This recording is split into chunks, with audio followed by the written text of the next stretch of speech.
a todos e sejam muito bem-vindos a mais um vídeo aqui no canal. Então hoje estou aqui para um vídeo de opinião da minha última leitura, a minha primeira leitura de abril, que foi esta Segredo Mortal, do Bruno Franco.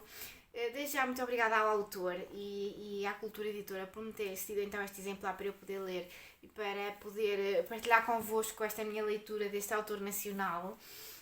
Vou então falar-vos um bocadinho deste livro. Este vai ser um vídeo especial, vamos ter a colaboração do Bruno, por isso espero que vocês gostem. É um vídeo mesmo especial aqui para o meu projeto Linhas Lusitanas e vai ser também uma leitura que eu vou fazer para o Mais Thriller 2.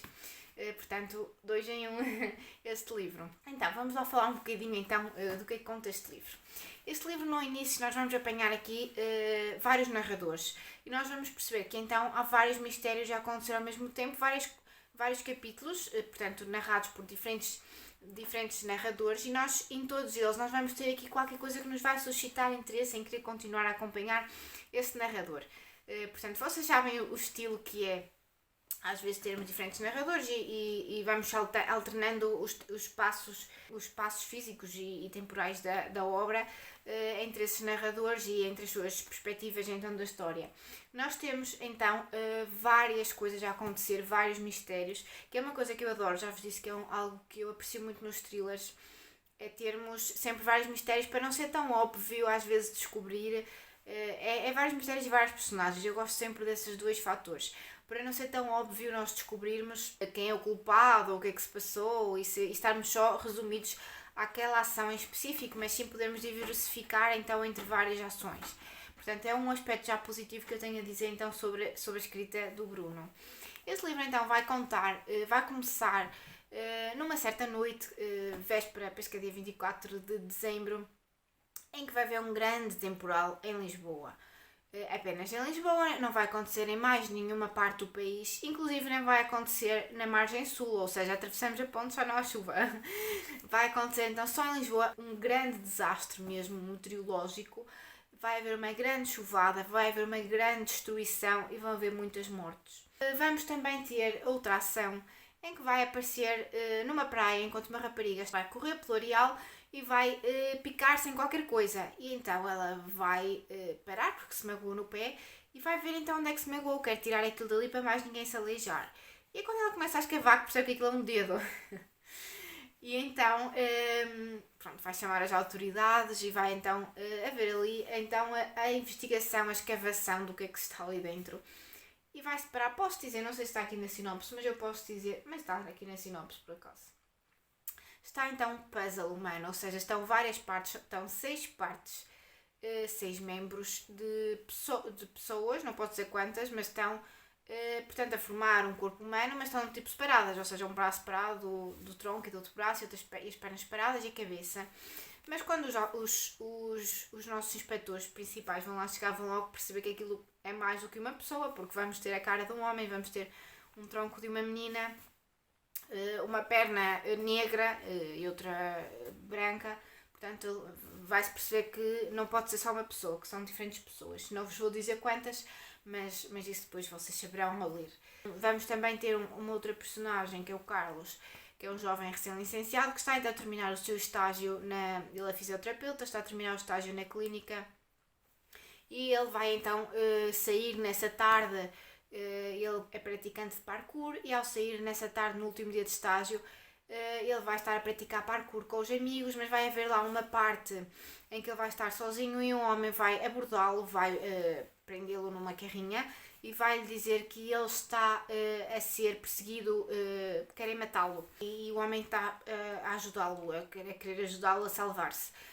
Depois temos também uma perspectiva de um assassino, ou seja, isto são vários narradores. Nós temos também a perspectiva de um assassino, que eu achei super interessante, eu adoro quando metem. Há outro livro, que é este, eu vou-vos mostrar.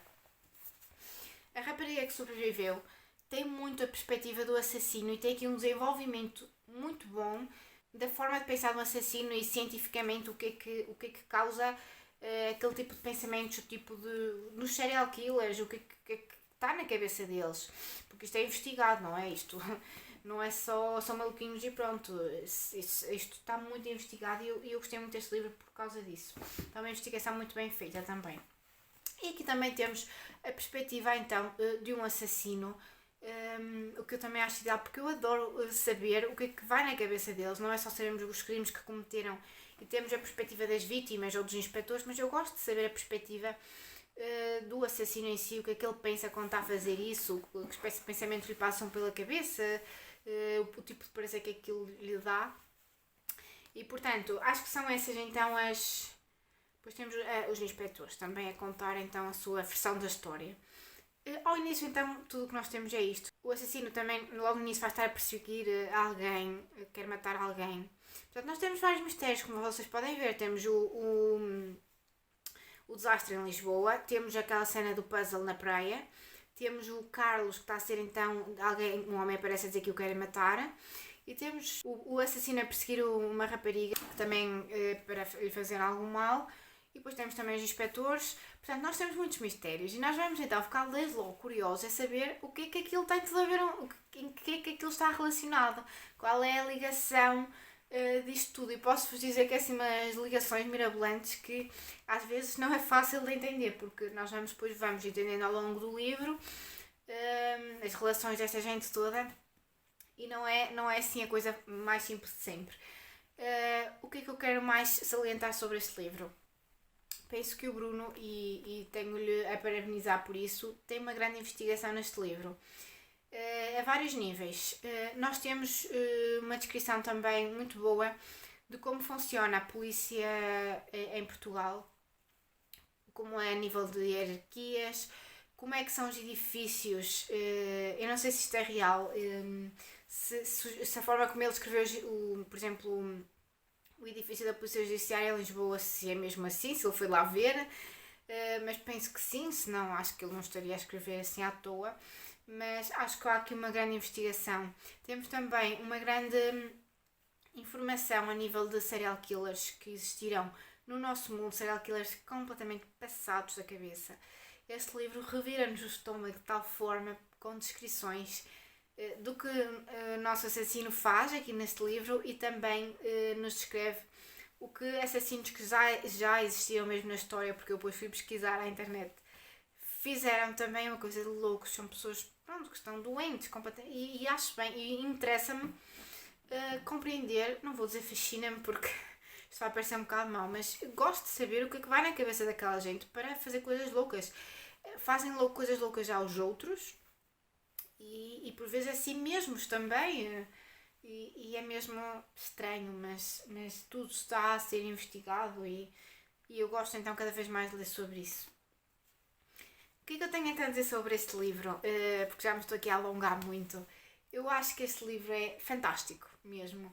Ele é bastante viciante. Acho que ele está bem ao nível de um livro de livros destas séries que nós lemos estrangeiros, um Robert Windsor. Posso mesmo afirmar que sim. Porque o livro está muito viciante. A escrita é uma escrita bonita dentro do que é uma escrita de um policial. Claro que num policial não se vai encontrar uma escrita muito profunda, muito complexa, muito requintada, porque não é isso que se procura num policial. É uma escrita simples, mas bonita. Uma escrita bonita que está... Gostei da escrita do autor, por acaso. Os capítulos também são curtíssimos, que é uma coisa que eu adoro e que ajuda a leitura a fluir bastante bem. Estes mistérios todos deixam-nos super curiosos para saber o que é que vai acontecer, o que é que tudo isto está a ver umas coisas com as outras. Temos também aqui 2 inspectores que nos vão suscitar muito interesse. Nós vamos querer acompanhá-los, e vai ser uma perguntinha que vai surgir a seguir. Vamos querer acompanhá-los numa continuação, numa espécie de série policial. Espero que o Bruno tenha ideias de escrever, então. Estou muito curiosa para saber se ele tem ideias de escrever uma continuação deste livro e até um início de uma série, porque acho que estes investigadores são muito bem construídos, também com os seus traumas do passado, como todos têm nestes livros policiais, e acho que eu gostava de os acompanhar em novas aventuras, a descobrir novos crimes. O único ponto que eu não gostei tanto, achei que a parte final, porque nós para aí a meio, não sei bem dizer, mas nós para aí a meio do livro, nós já descobrimos mais ou menos o que é que se passa por ali. E depois eu acho que desde essa parte até ao fim, acho que o livro foi um bocadinho longo. Eu encurtava um bocado mais a história. tudo fez sentido e não foi tipo palha ou que tivesse aqui a dizer coisas que não fossem, não fizessem sentido na história, ou que estes acontecimentos não fossem, não tivessem ligação com o que está atrás, claro que sim, mas eu encurtava um bocadinho mais. Eu também andei a arrastar o livro um bocado de tempo porque não tive tempo para ler mais depressa. E tenho pena de não ter lido em menos tempo porque acho que cá tinha tido uma experiência de leitura melhor e não tinha tido esta sensação de arrastar um bocadinho.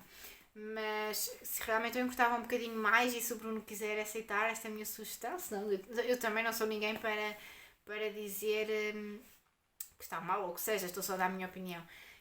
Mas até se ele fizer uma continuação de policiais, acho que não peca nada por fazer uns livros mais curtos, porque este livro tem quase 500 páginas, é um policial bastante grande, apesar de haver séries de policiais que também são deste género, mas eu gosto mais assim de livros mais curtinhos, tipo Robert Windsor, são assim mais...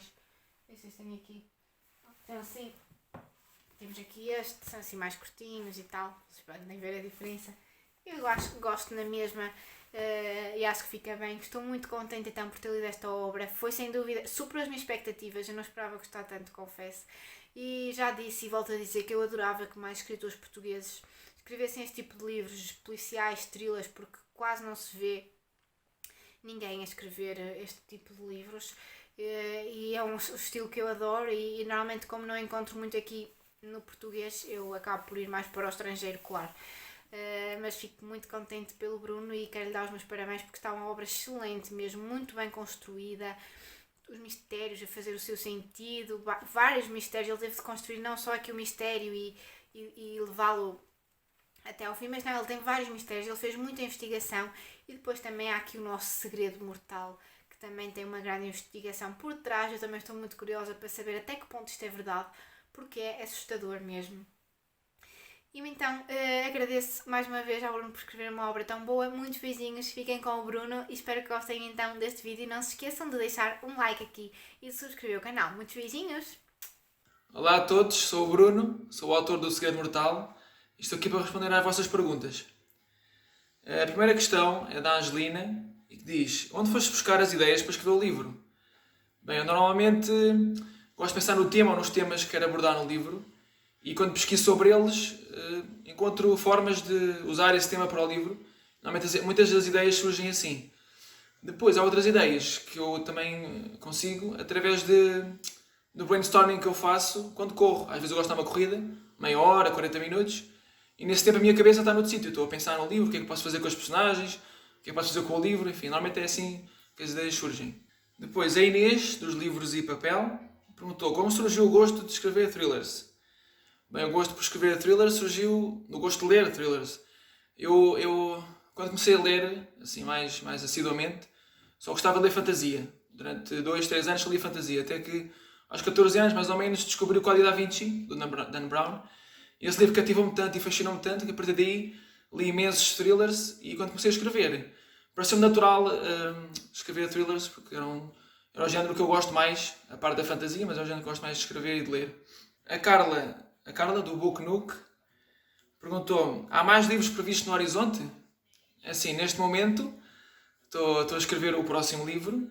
Ainda não me debrucei a sério por causa da publicação do Segredo Mortal, mas já tenho algumas ideias, assim, quero pôr em prática e espero que seja publicado no próximo ano. Se tudo correr bem, vamos ver como é que corre.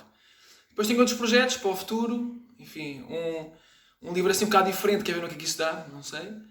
E também gostava de reeditar 2 livros que já publiquei no passado, já há muitos anos, e gostava de os reescrever, porque evolui imenso desde que publiquei e era uma coisa que eu gostava muito, porque eu gosto muito daquela história e gostava de acabar, porque não ficou acabada. Pois a Beatriz, do Bia Book, e a Ana, do Tudo Sob Linhas, perguntaram: pretendes continuar a história destes inspectores numa série de policiais? Sim, este livro que eu estou a dizer que estou a escrever é precisamente com os inspectores, Leonardo e Marta. Mas pronto, não quero dizer mais nada sobre isso, mas sim, quero fazer uma série, não sei de quantos livros, mas já há de haver um segundo sobre eles. Depois, a Carla Augusto perguntou: a guerra meteorológica é ficção ou existe na realidade? Infelizmente é verdade. Assim, as informações que lá estão naquela reunião na PJ são verdadeiras, o que não é totalmente verdade, embora tenha um fundo de verdade.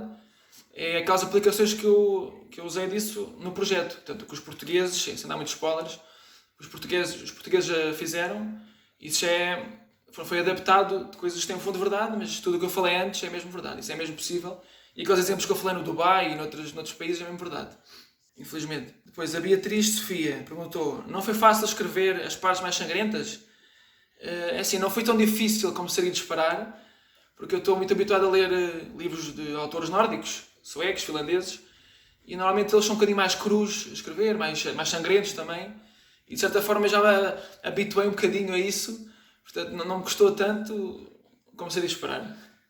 Agora a Beatriz do Biabuco pergunta: a descrição das forças policiais portuguesas, hierarquias, modo de funcionamento, os edifícios, é tudo real? É assim, é tudo real, sim. Eu, umas semanas antes de concluir o livro, tive uma reunião com o inspetor mesmo da PJ, fomos lá à PJ, e fiz imensas perguntas, estivemos ali, sei lá, 2 horas a falar sobre o funcionamento da PJ. Eu tinha já muitas perguntas mesmo direcionadas para o livro que eu queria, e mesmo depois dessa reunião ainda falei com ele pelo WhatsApp, que ele foi muito prestável, e portanto tudo o que está aí é verdade. Esse inspetor foi muito prestável, aliás ajudou-me imenso, é o que está nos agradecimentos, e qualquer erro que haja sobre isso, a culpa é minha, obviamente. Mas, por exemplo, esses detalhes são coisas que eu gosto de pôr. Eu sei que para a história se calhar não é tão importante, às vezes, esses detalhes de funcionamento da PJ, mas são coisas que gosto de pôr para dar mais realismo a essa parte. Por exemplo, no início do livro, aquela ocorrência cá na Fonte da Telha, na versão original seria a PSP, mas depois ele chamou-me a atenção, que normalmente, por exemplo, nas praias, isso, normalmente é a GNR que atua. Pronto, isso é obviamente que é uma coisa que não faz diferença na história, mas para mim é importante, porque dá mais realismo ao livro e é isso que eu também pretendo. Pronto, obrigado a todos pelas perguntas e boas leituras.